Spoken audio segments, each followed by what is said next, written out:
the child born on Christmas Day, 1642, in a stone farmhouse at Woolsthorpe Manor should not have lived. He arrived too early, small enough to fit inside a quart pot, as his mother would later tell him with that peculiar mixture of wonder and resentment that characterized all her recollections of his infancy.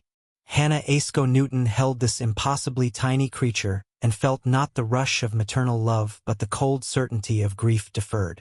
The midwives whispered their predictions.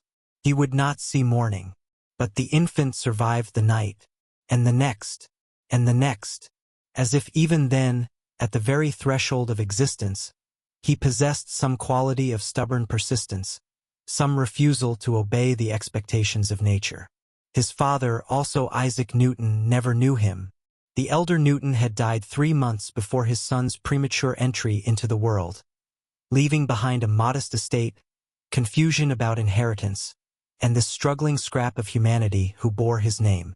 In the cosmic ledger of forces and reactions, young Isaac began life in deficit. Fatherless, fragile, unexpected. When he was 3 years old, Hannah remarried. Her new husband, Barnabas Smith, was a wealthy rector from a nearby parish, a man of 63 who wanted a wife but decidedly did not want a stepson. The bargain was struck with mathematical precision. Hannah could bring her dowry and herself, but the boy would stay behind at Woolsthorpe with his grandmother. And so Isaac experienced his second abandonment, this one deliberate and complete. The child stood at the window of the manor house and watched his mother ride away. He would later recall the feeling as a kind of falling, though his feet remained planted on the floor, a sensation of downward pull, of invisible forces operating on his small body. Years afterward, when he contemplated the motion of celestial bodies and the nature of gravitational attraction, he would recognize that first intimation of physics in the hollow ache of a 3-year-old watching his world collapse inward. Alone with his grandmother, Isaac retreated into silence and observation. The farmhouse became his universe, and he studied it with the intensity of a monk studying scripture. He watched how dust motes drifted through shafts of sunlight, noting that they never moved in straight lines but traced lazy spirals through the air. He observed the chickens in the yard, the way they pecked at the ground with rhythmic precision, converting intention into motion through the articulation of muscles and bone. He built things: miniature windmills powered by mice running in wheels, water clocks that measured time through the steady drip of liquid, sundials etched into the stone walls of the estate. The loneliness was absolute. It carved out vast interior spaces in him, chambers of thought where he could retreat and construct elaborate architectures of understanding. Other children played in groups, learning the social calculus of friendship and belonging. Isaac learned instead the pleasure of solitary investigation, the satisfaction of taking the world apart in his mind and reassembling it according to principles he could verify. When Hannah returned after Barnabas Smith's death, Isaac was 10 by then. She brought with her 3 half-siblings who commanded her attention. The reunion was not joyful. The boy had spent 7 years building walls around himself, walls made of intellectual curiosity and emotional remove. His mother was a stranger who brought chaos back into his ordered world.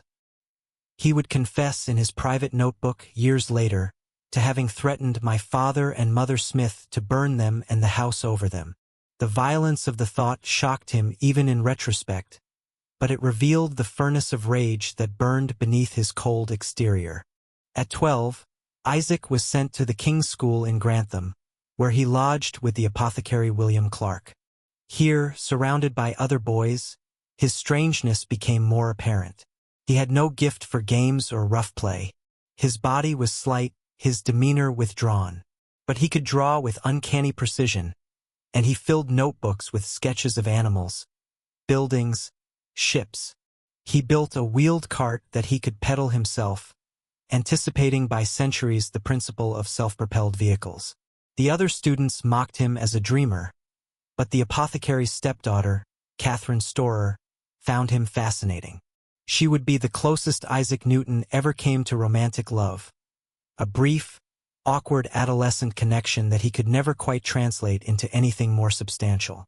Love, like so much else in human experience, operated according to principles he could not reduce to mathematics.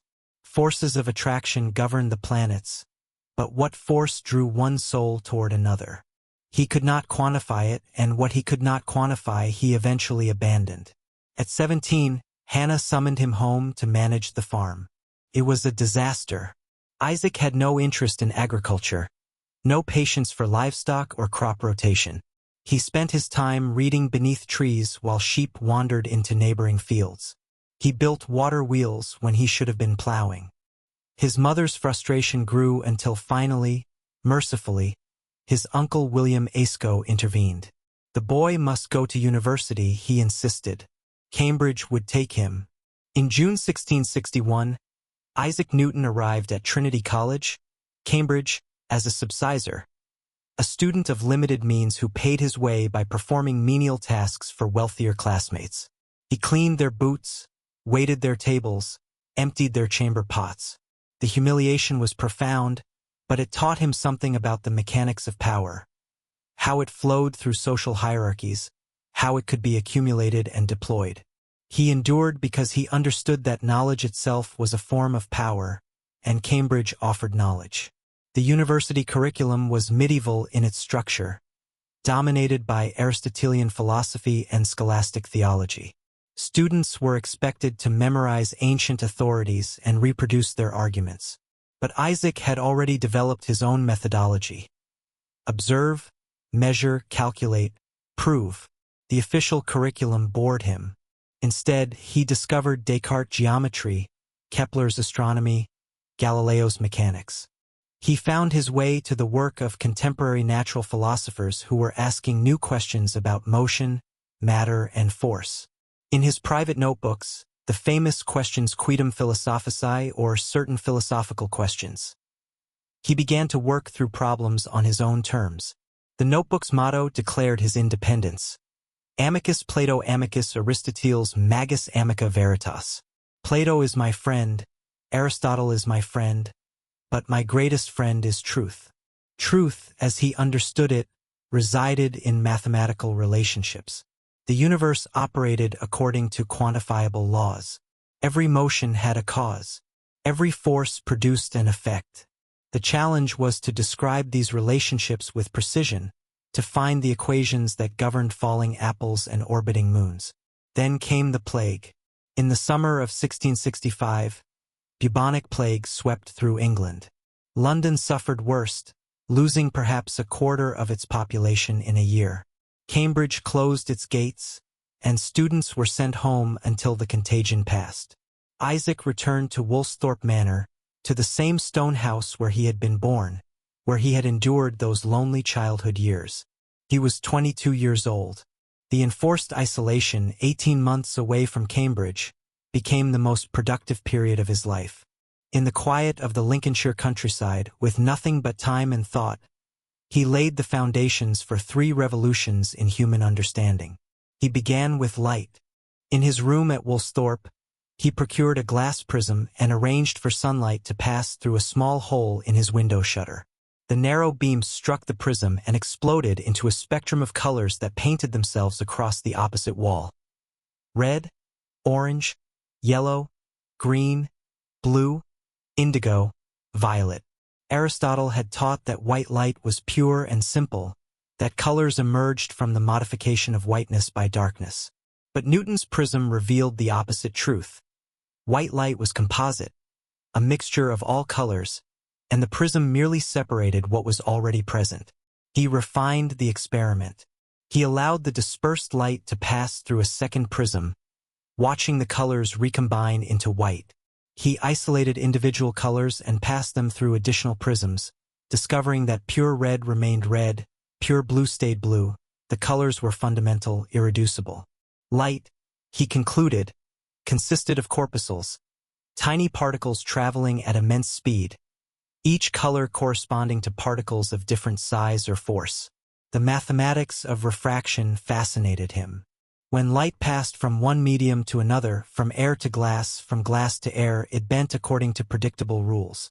The angle of incidence related to the angle of refraction through the optical density of the materials. He could express this relationship as a ratio, a number that characterized each substance. The universe, it seemed, spoke in equations. But optics was only the beginning. He turned his attention to motion. Galileo had described falling bodies, demonstrating that objects accelerated uniformly regardless of their mass. Descartes had proposed that the universe was filled with swirling vortices of subtle matter that carried planets along their orbits. Kepler had discovered that planets moved in elliptical paths, sweeping out equal areas in equal times, but Kepler had no explanation for why. Newton sat in the garden at Woolsthorpe, or so the story would later be told, and watched an apple fall from a tree. The apple fell downward, straight toward the Earth's center. It accelerated as it fell, moving faster with each passing instant. What force caused this acceleration? The Earth attracted the apple, surely, but by what mechanism? And if the Earth attracted the apple, did the apple attract the Earth? Every action has an equal and opposite reaction. The thought formed in his mind with startling clarity. He looked up at the moon, pale in the afternoon sky. The moon also fell continuously around the Earth, its sideways motion precisely balanced against the Earth's gravitational pull. If he could calculate the centripetal acceleration required to keep the moon in orbit, and if that acceleration matched the rate at which gravity diminished with distance, then perhaps the same force that pulled Apple's groundward also held the moon in its celestial dance. The mathematics required calculus, a method for calculating quantities that changed continuously, for finding the slopes of curves and the areas under them. Newton invented the necessary tools, calling them the method of flux ions.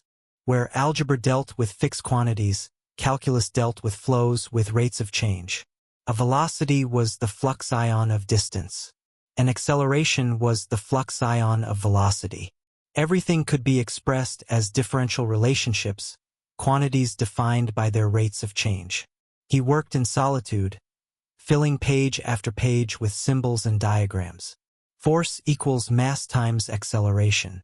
The gravitational force between two bodies is proportional to the product of their masses and inversely proportional to the square of the distance between them. Momentum is conserved.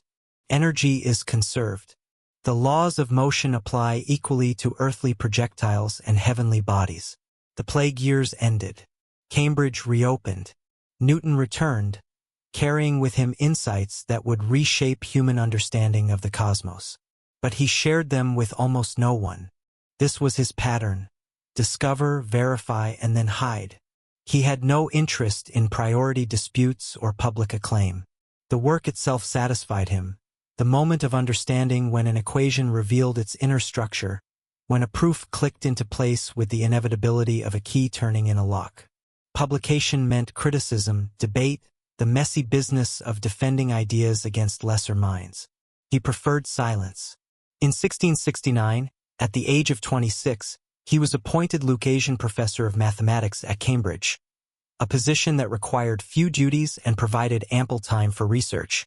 He delivered occasional lectures on optics to tiny audiences, sometimes to empty rooms. The students could not follow his reasoning. He did not care.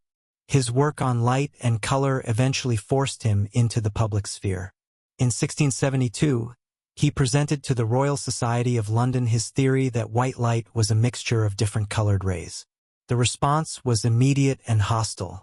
Robert Hooke, the Society's curator of experiments and a man of considerable scientific accomplishment, attacked Newton's conclusions. Hooke argued that light was a wave, not a particle, and that Newton's experiments proved nothing about light's fundamental nature. The criticism stung Newton in ways that intellectual disagreement should not have.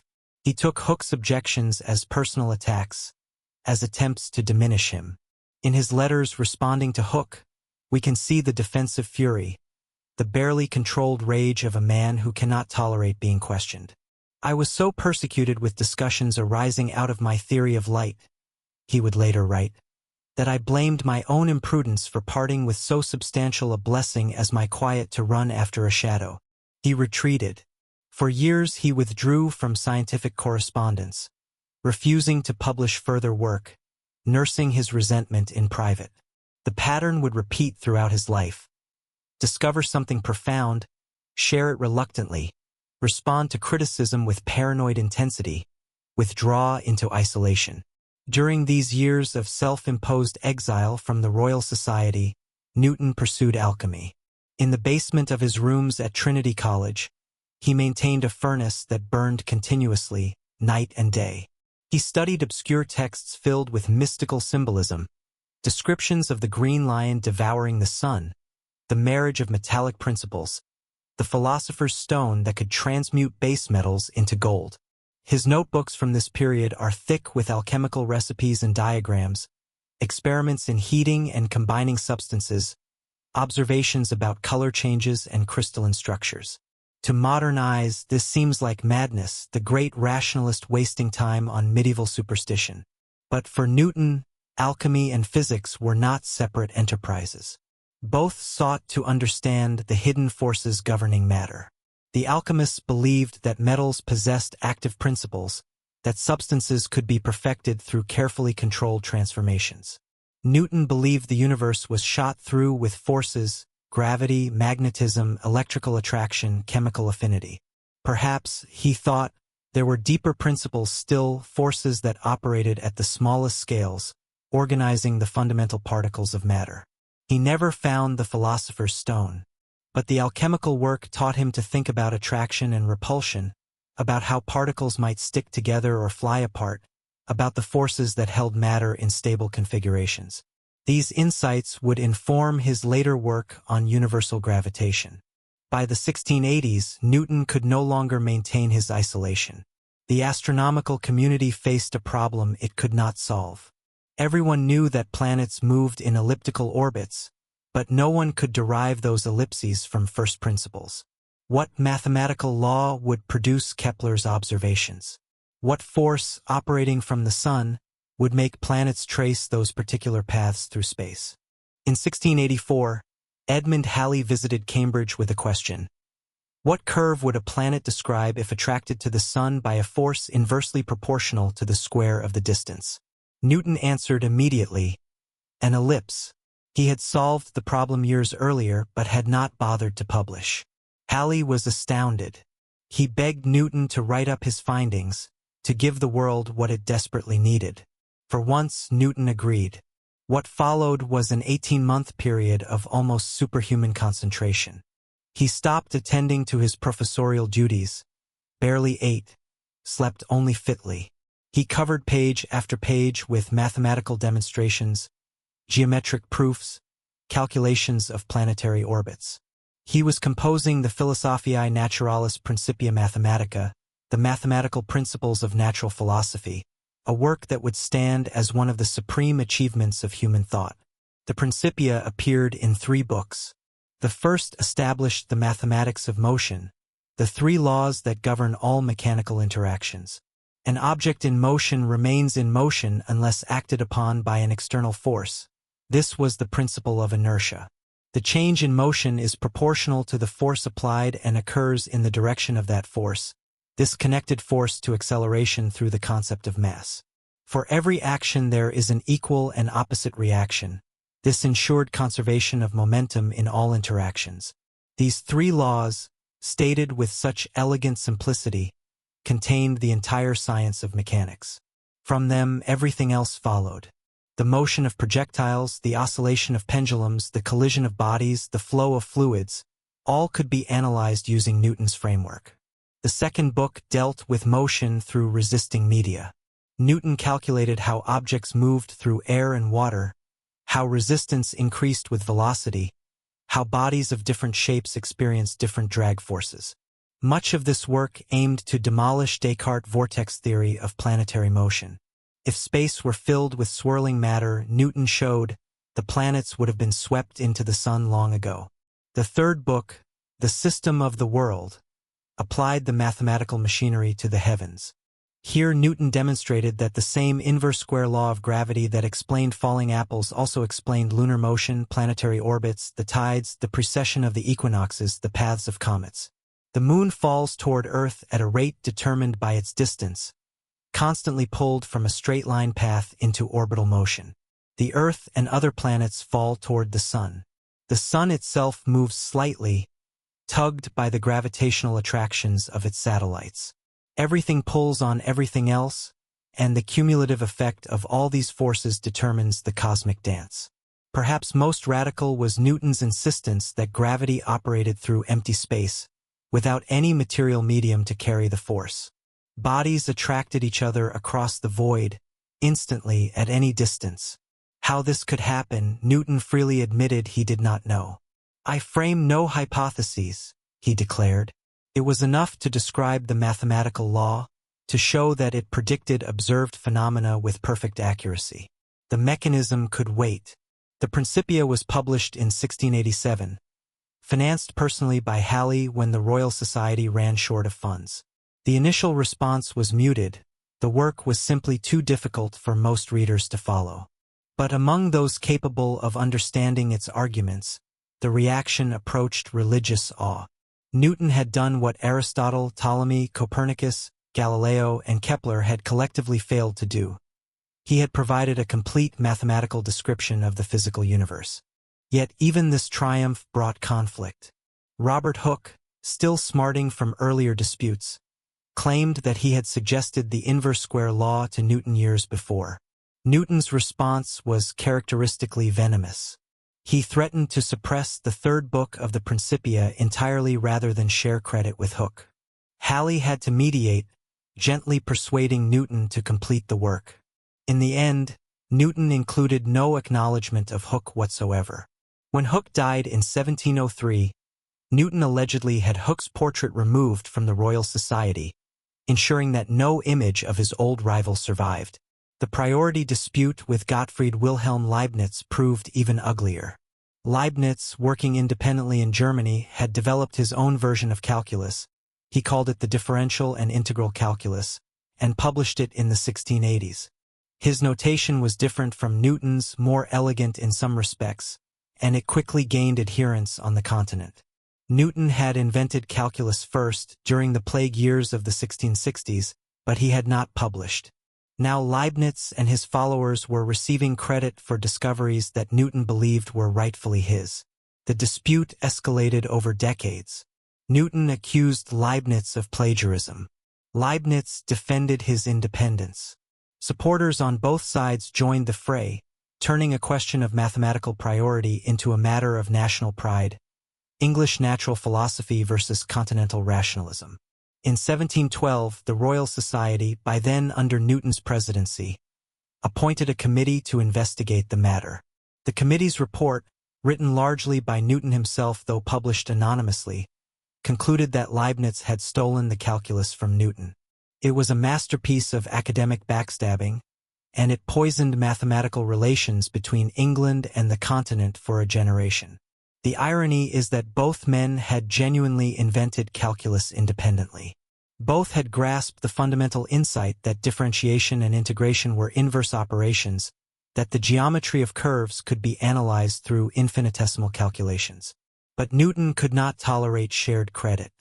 His need for absolute priority, for recognition as the sole author of his discoveries, bordered on pathological. In 1696, Newton left Cambridge for London, accepting a position as Warden of the Royal Mint.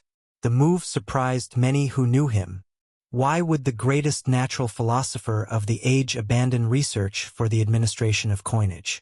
But Newton had grown tired of academic life, tired of lecturing to indifferent students, tired of his own isolation. The Mint offered power, prestige, and a substantial salary.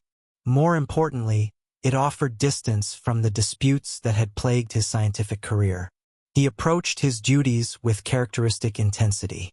England's currency was in crisis, debased by clipping and counterfeiting.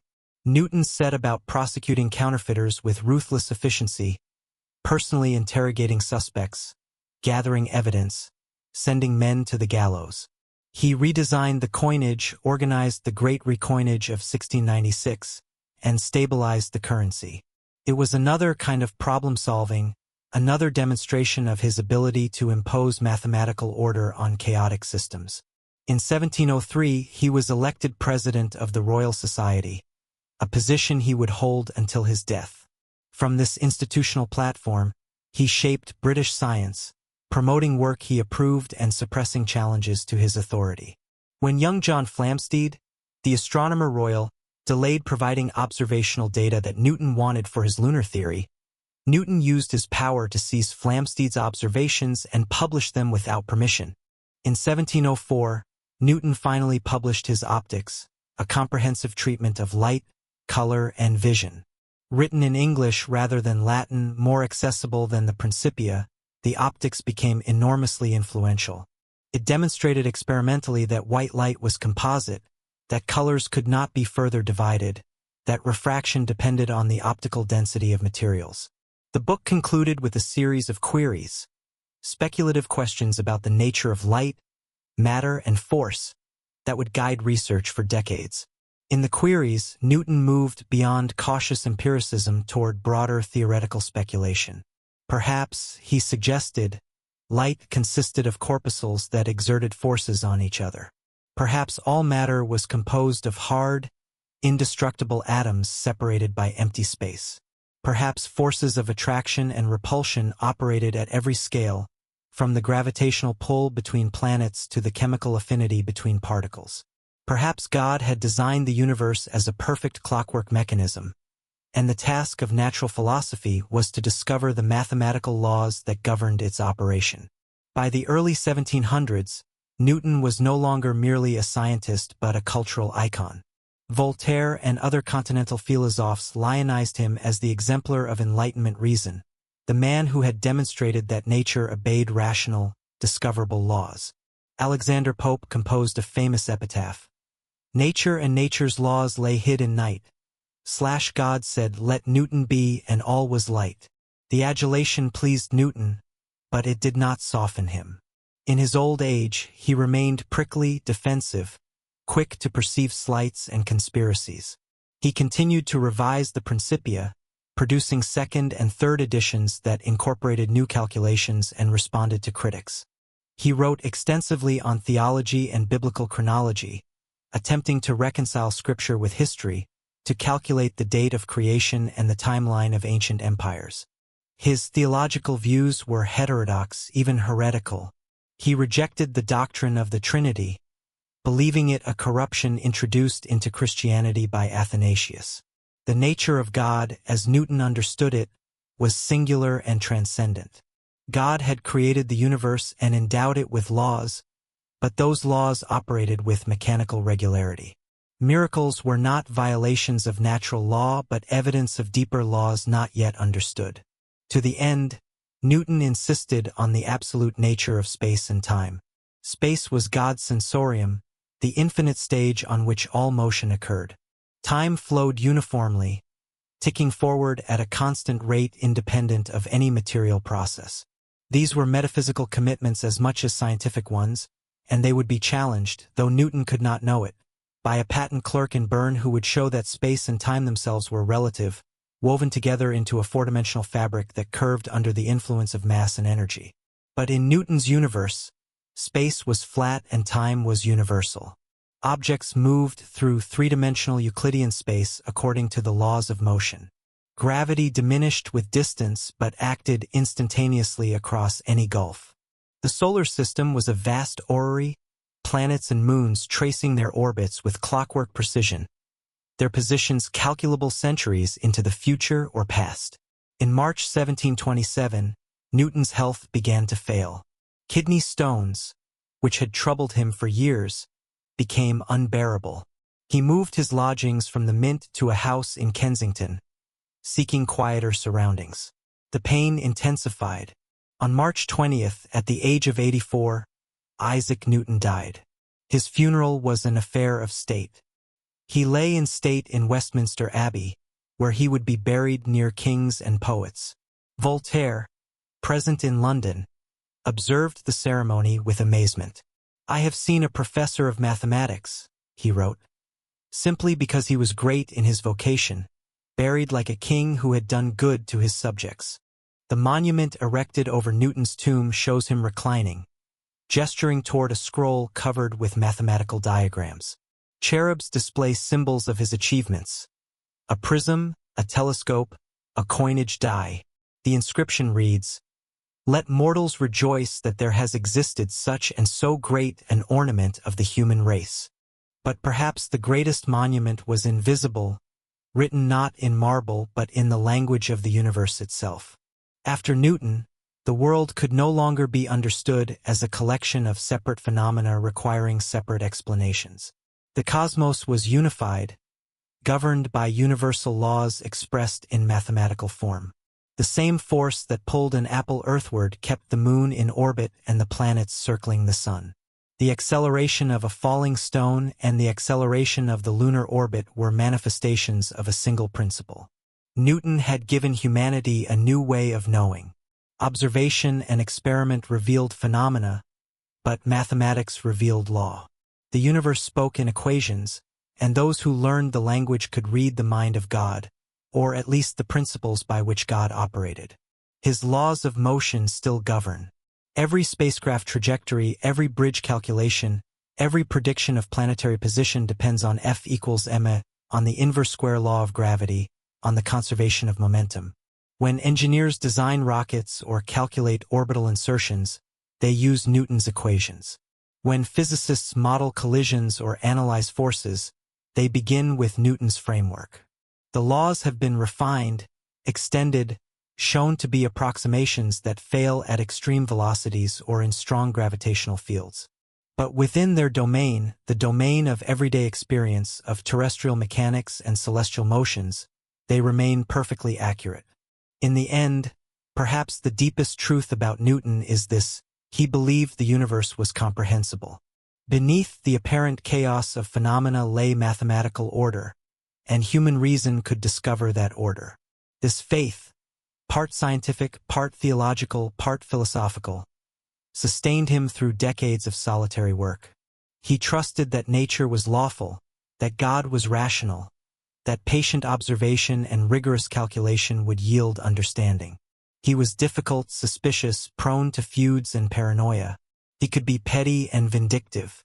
He had few friends and fewer pleasures beyond the satisfaction of solving problems. Love and companionship eluded him. But in the privacy of his chambers, working by candlelight through long Cambridge nights, he touched something eternal.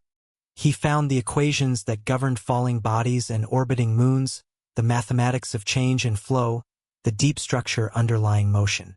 The apple that fell, if it fell at all, was just an apple, obeying the same laws that governed its growth and the Earth's turning and the moon's slow pull on the tides. But in Newton's mind, that falling fruit became something more, evidence of a universal principle, a clue to the hidden architecture of reality. And so the equations endure, running like invisible code through every physical interaction, every exchange of momentum, every gravitational attraction. The universe continues to operate according to the laws he discovered, indifferent to human pride or ambition, caring nothing for the man who first wrote them down. The laws outlast their discoverer, as permanent as anything human thought has produced, mathematical truths carved not in stone but in the fabric of space and time itself. Isaac Newton died, but his cosmos lives on, ticking forward with the regularity he believed was evidence of divine design. Every planet follows its elliptical path. Every action meets its equal and opposite reaction. Every mass attracts every other mass with a force proportional to their product and inversely proportional to the square of the distance between them. The man who weighed the heavens, who calculated the moon's orbit and the fall of stones, who saw in a prism's scattered light the fundamental nature of color, who invented an entirely new mathematics to describe continuous change, that man returned to dust. But the universe he described, the lawful cosmos governed by forces and accelerations and the conservation of momentum, continues its eternal motions, proof that at least once, in a farmhouse in Lincolnshire during a terrible plague, a solitary genius glimpsed the hidden order of all things and wrote it down in equations that would never be unwritten.